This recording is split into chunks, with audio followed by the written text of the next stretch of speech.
Okay, good afternoon everyone and welcome to today's briefing.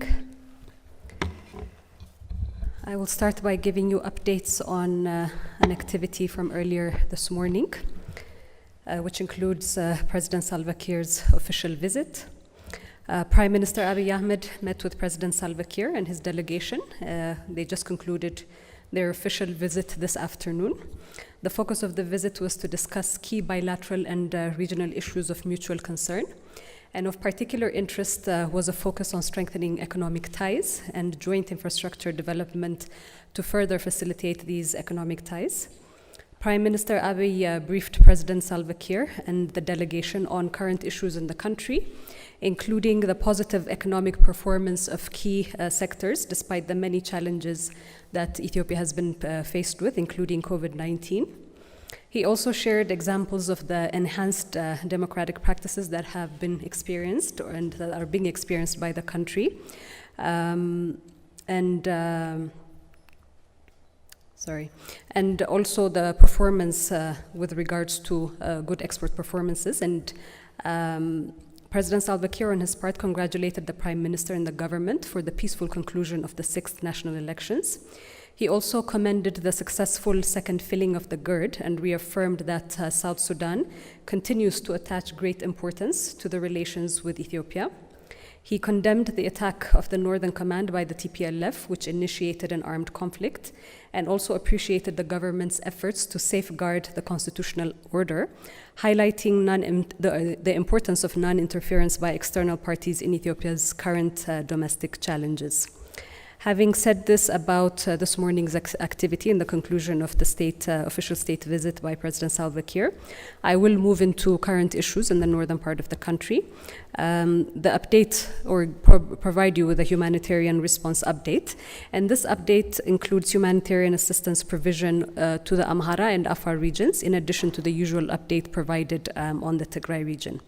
So to begin with the Amhara and Afar region updates, due to the terrorist group's TPLF's incursions into the two other regions, as we've been witnessing over the past few weeks, the number of displaced in the Amhara and Afar regions have surpassed 500,000.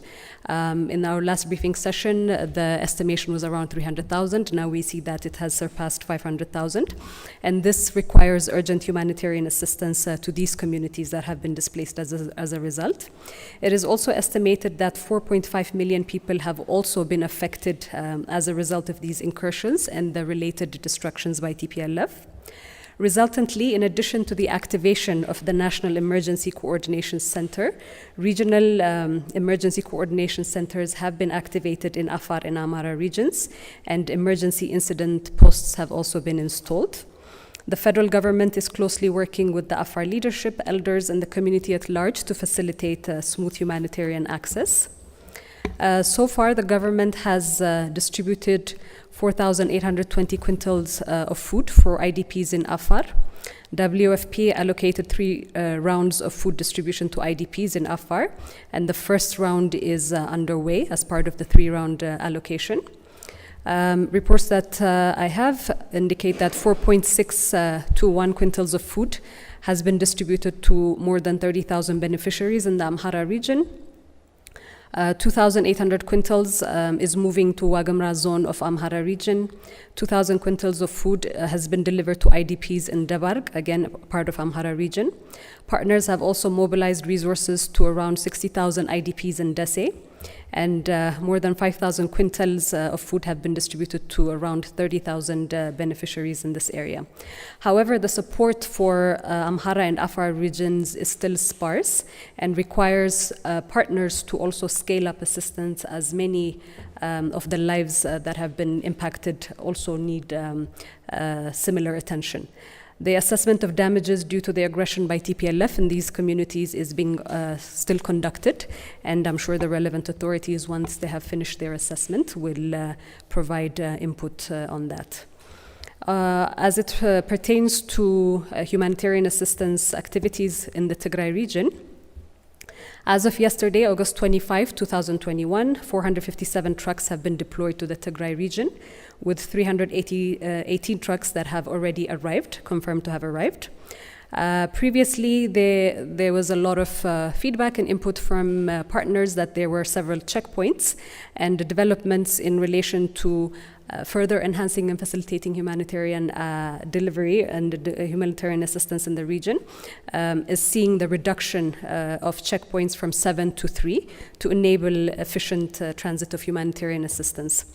Initially, the government had arranged for 4 inlets into the Tigray region to facilitate humanitarian access, but as you all know and are familiar, the numerous attacks by the TPLF has rendered these 3 other inlets inaccessible, and the existing corridor is still faced with intermittent access disruptions due to attacks by the TPLF. Food and non-food items plus agricultural inputs and fuel include the aid deployment items that are going to the region by 20 partners that are providing humanitarian assistance. More than 59 million birr, or the equivalent of a little over $1 million has been transferred by partners between July 14 to August 14 into the region. Provision of agricultural supplies, seeds and fertilizers included, has also continued after the humanitarian ceasefire through partners delivering this. Unfortunately, services to Eritrean refugees in Tigray region still remain disrupted, putting the lives of tens of thousands of refugees at stake. The orchestrated and heinous attacks on Eritrean refugees by TPLF forces targeting Shemelba, Hizaz, Mai Aini and Adish Haru camps has resulted in the looting, abduction and killing of refugees. To address these challenges, because it's not safe for Eritrean refugees within these camps within the region, 91 hectares of land have been provided by the Amhara region to set up a safe haven for refugees, and select partners on the federal side is having conversations and having agreements to work on food distribution. Construction of shelters and site planning is also currently underway. The challenge, however, remains that there is a hindrance of safe passage by TPLF to these refugees to move them out of the conflict zone. So this is still a key issue that's pending. As it relates to humanitarian assistance, because there is a lot of kind of grievances that you could say that is being raised by international partners when it comes to effective delivery of humanitarian assistance, I think it's also important to share the government side in terms of the challenges that have been encountered with regards to these engagements on delivering humanitarian assistance. The first one is related to what I had already intimated earlier, which is access blockage by TPLF's continued attacks at humanitarian aid access corridors. The second one is food aid and medicine diversion by the TPLF fighters or groups that is intended for civilians. And we have seen over the past few days images that have surfaced showing international humanitarian aid agency food items in the hands of terrorists, which indicates that humanitarian assistance is clearly being siphoned away from civilians that need it. And this is being done by the TPLF. Another challenge is that the agreed upon time frame for loaded trucks to unload and return is 3 to 5 days. This is according to the guidelines that have been developed by federal stakeholders together with international partners. Nevertheless, reports indicate that 72 vehicles haven't returned since 21st of July. So this also needs to have a certain sense of accountability in that regard. Other challenges include failure to follow the already put in place communication guideline. We have already shared before that the federal government has put in place communication guidelines for the utilization of communication equipment. So there are certain cases and incidents in which this guideline is not being adhered to. This also includes traveling with unlicensed communication equipment, whereas licensing is important and crucial with the Ethiopian Communications Authority. There's also instances of failure to carry communication licenses. where it pertains to delivery of humanitarian access, and I had already indicated to you earlier that the terrorist group is siphoning off humanitarian assistance for its own purposes instead of the intended recipients. But there is an expectation on the part of the federal government that humanitarian activity reports are also timely submitted to the federal government. And one of the key challenges in this regard is that there is a failure to timely submit these reports. Record keeping and reporting system for utilized food and non-food items is also in place. Nevertheless, there's no report that has been received in the past 3 months from partners. Nevertheless, this will be addressed through continued discussion with partners to better coordinate humanitarian aid acquisition and distribution. But it's also important to show the challenges that the government is also experiencing, because we hear a lot from the side of international partners accusing the federal government of creating bottlenecks. But there are also challenges because there are protocols, there are guidelines and mechanisms that have been put in place by the federal government for obvious reasons that have to be adhered to. Over the past week, since the last briefing, there have been several attacks by TPLF in the Amhara and Afar regions. They have continued killings of civilians, looting and destruction of properties in the Afar and Hamara regions. In North and South Gondar zones of the Amhara region, TPLF looted medical equipment, destroyed medical facilities, including the Nifas Mawja City Hospital. In North Wallo, they left killing a number of livestock, and livestock for these farming communities are critical. They're a critical foundation of livelihoods.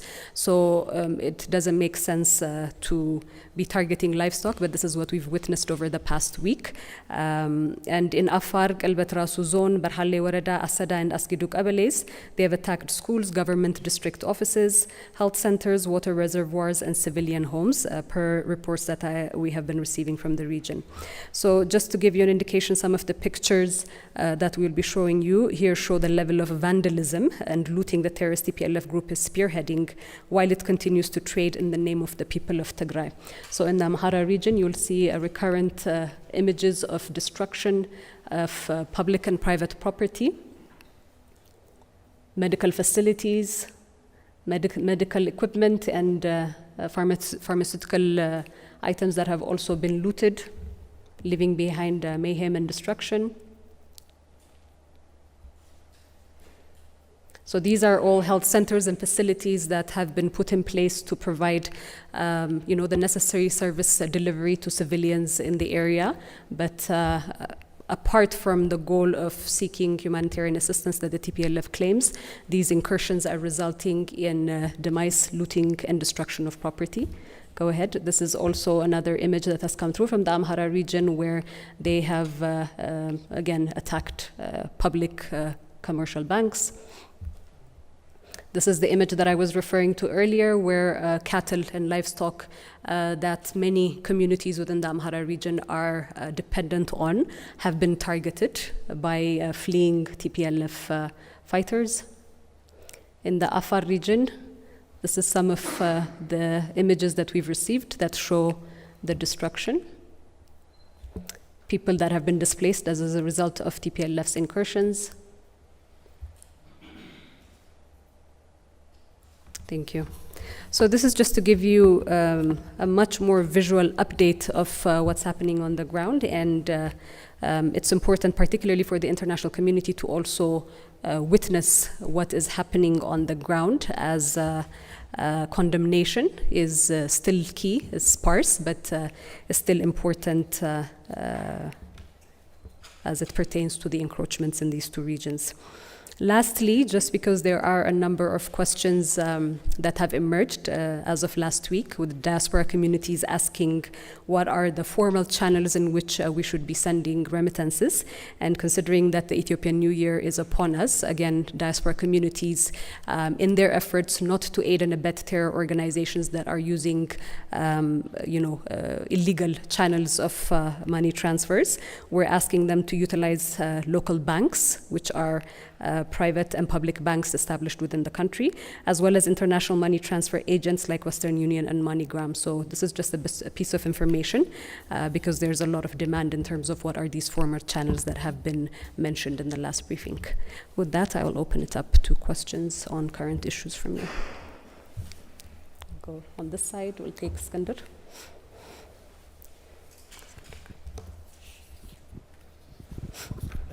Thank you very much. Skander Freo from Voice of America. Ethiopian Human Rights Commission is deploying a team to investigate the shelling or massacre in Debre Tabor town. Will this recent attack in or shelling in Debre Tabor and also recent massacres in Agamsa and also in the Afar region, the Galikoma massacre, be part of the joint investigation by the UN Human Rights Council and the Ethiopian Human Rights Commission? And have there been requests from the international human rights organizations to take part in these investigations, especially in these specific recent incidents? Thank you very much. Okay, thank you, Skander. I am aware the Ethiopian Human Rights Commission is embarking on an investigation in that regard. With regards to international agencies or human rights bodies wanting to launch an investigation, I will have to get back to you with updated information. But in a way, I think your question also leads to the lack of outcry and condemnation on the part of the international community for these atrocities that are being committed outside of the Tigray region, particularly in communities within the Amhara and Afar region. So its selective outrage is indicative of a double standard, and this needs to be reconsidered. So for the sparse voices that we are hearing in the importance of going to these communities and finding out how livelihoods have been affected, how families and communities have been impacted as a result of TPLF incursions, need to happen as well. So with regards to other human rights organizations wanting to come to that, we will probably hear from the Attorney General's office at another point in time. But I just want to emphasize that selective outrage is not going to be in the service of any part of facilitating clarity around this issue. Thank you. Thank you. Last week, the government arrested people who are suspected of involving in economic sabotage. And the rising price of goods is alarming in the country. Is it due in part to the economic sabotage taking place in the country, or are there other factors that are exacerbating the economic situation in the country? And what other possible interventions will the government make to save the economy from potential risk? Thank you. Okay, thank you. I had indicated in other press briefings as well that economic sabotage is clearly one of the tools and the techniques that is being employed by the terrorist group to further aggravate and inflame the situation. As a result of that, there has been several measures that have been taken, particularly in apprehending individuals that are taking advantage, that are purposely sabotaging, but then also others that are standby and taking advantage of the situation that the country is in at the moment. I think it's important to share the message that it's in no way different than those that are armed and that are killing their own. Economic sabotage is another form of actually doing that as well, and is a treasonous act. The government recognizes this. The government is doing a lot of, has started or embarked on a lot of activities economically. Yesterday, if you were privy to the discussion through one of the forums that we have here at the Prime Minister's office, one of the economic advisors for the Prime Minister's office had also intimated some activities that are in the pipeline to be able to fill the gap that is being created as a result of these economic sabotages. So within the next few weeks, the measures will be clarified, but it's to say that it is within the attention field of the federal government to be able to address these economic challenges. Nevertheless, if you're looking at it within the context of the challenges, the many challenges that Ethiopia has been faced with COVID-19, natural disasters, and as well as the conflict, the economy has shown great resilience, and resilience still remains the pertinent aspect of the economy. But there is numerous efforts underway to ensure that livelihoods at all levels, even at the grassroots level, are not further affected and destabilized economically. Okay, so we'll take one more from this side, and I'll move to that section. Thank you. I'm Sisai from the Reporter. I just have one question. As we know, we heard that the Federal Defense Force, along with the Amhara and other regional state paramilitary forces, are pushing the TPLF force from Amhara and Afar region. If this operation is going well, do you think this operation will stop at the border city of the border of the Amhara and Tigray region, or it will continue until the center of Tigray region? Okay, thank you for your question. I cannot speculate on what would happen. I can only tell you what is. But at this moment, you are right. There has been continued threats and incursions by the TPLF into communities within the Afar and Amhara region.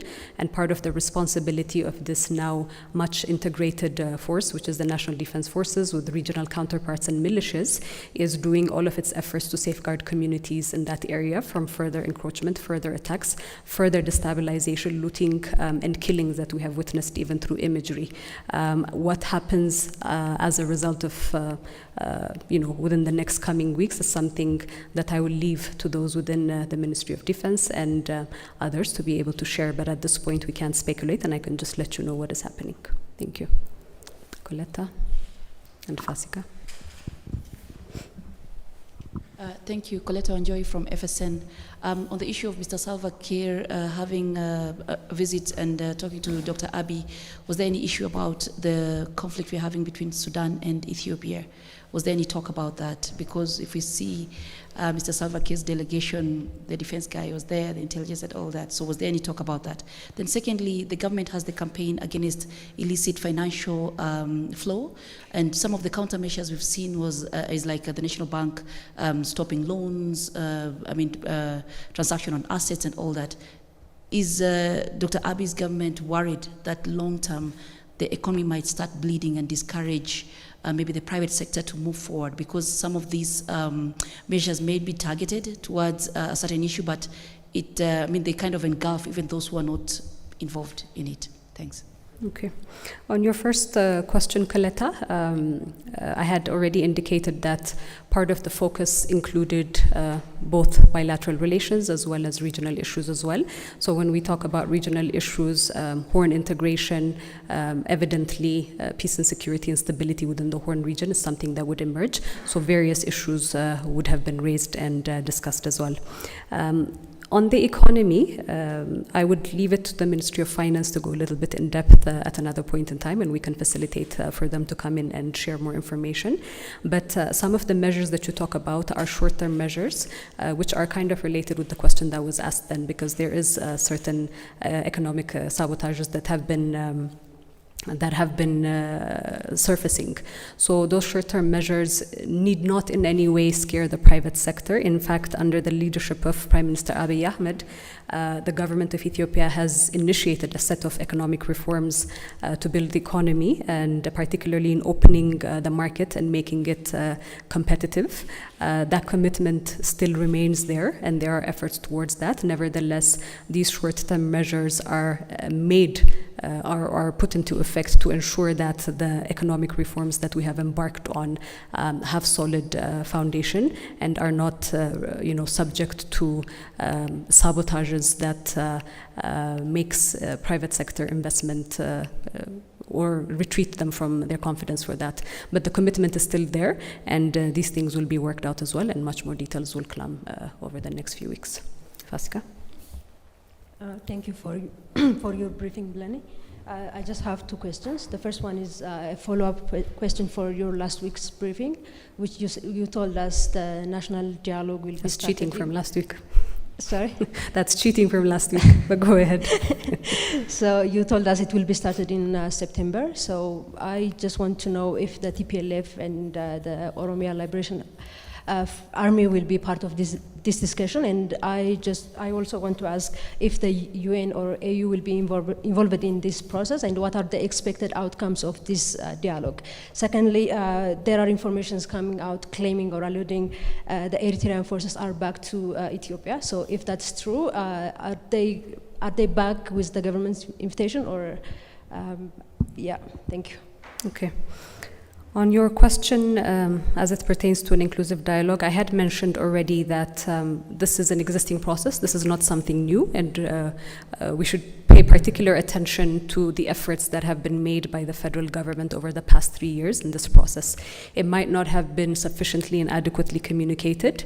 Nevertheless, this process has been quietly moving on, and you don't have to take my word for it. A lot of political parties, actually more than 54 political parties and people from all walks of life have been participating as part of this process, and we see this as a progression, as a natural progression of that. Who will participate in this dialogue? 54 parties, or the more than 54 parties that I mentioned to you, are legal political parties. So any legal entity is going to be a participant of this progression of dialogue that had been started. On your second question, I have no information on that, but I think it's much more important, and I will take this opportunity to reframe it. While there may be allegations and queries around that kind of a presence, I think the more imminent question that needs to be also answered or tabled is, why is TPLF still in Amhara region, and why is TPLF still in the Afar region? And I hope that the international community would take this question seriously and also start asking it. Any other questions? Okay, thank you very much, and we'll see you again next week. Have a good afternoon.